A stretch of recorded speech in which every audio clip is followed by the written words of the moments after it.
it's fair to say you have been observing China for quite a while. Can you give us your assessment on the Belt and Road Initiative 12 years on? I mean, what worked? What were the challenges that needs to be fixed? How have countries leveraged this mega project?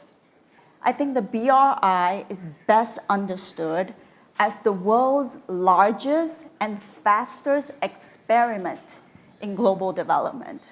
And I would underscore the word experiment, because outside of China, especially in Western commentary, the BRI is often perceived as a grand strategy, like a master plan, a blueprint.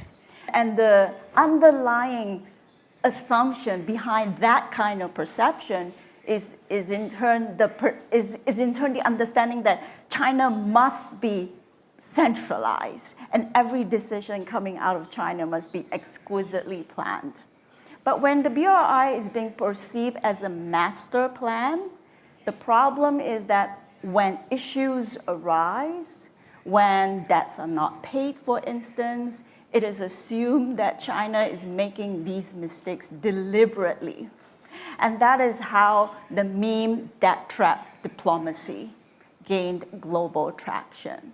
So I would say that how might steps be taken to improve the perception of BRI?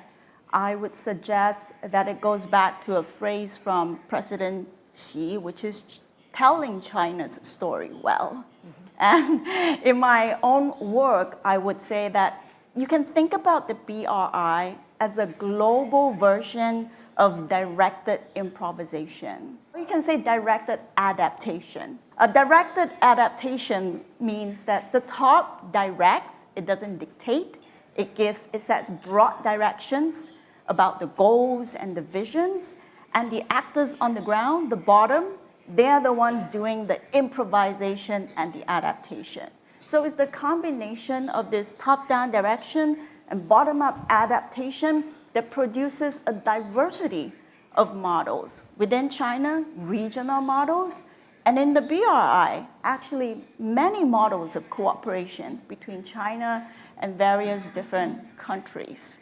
So when the Chinese development model and the BRI is understood as directed adaptation, then I think it gives us more perspective.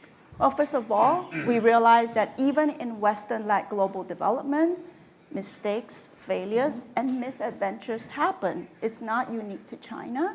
It's just that when it happens in the Western context, we're a bit more forgiving, and we'll say good intentions, poor implementation.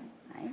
But if we can understand that the BRI is actually an experiment, a massive policy experiment, then when things don't go quite well, we can understand that it's part of the learning curve. It's not part of a conspiracy, right? And so I think that understanding, which is aligned with China's domestic development experience, can help us understand BRI as an adaptive project and helps it to put it in more constructive light.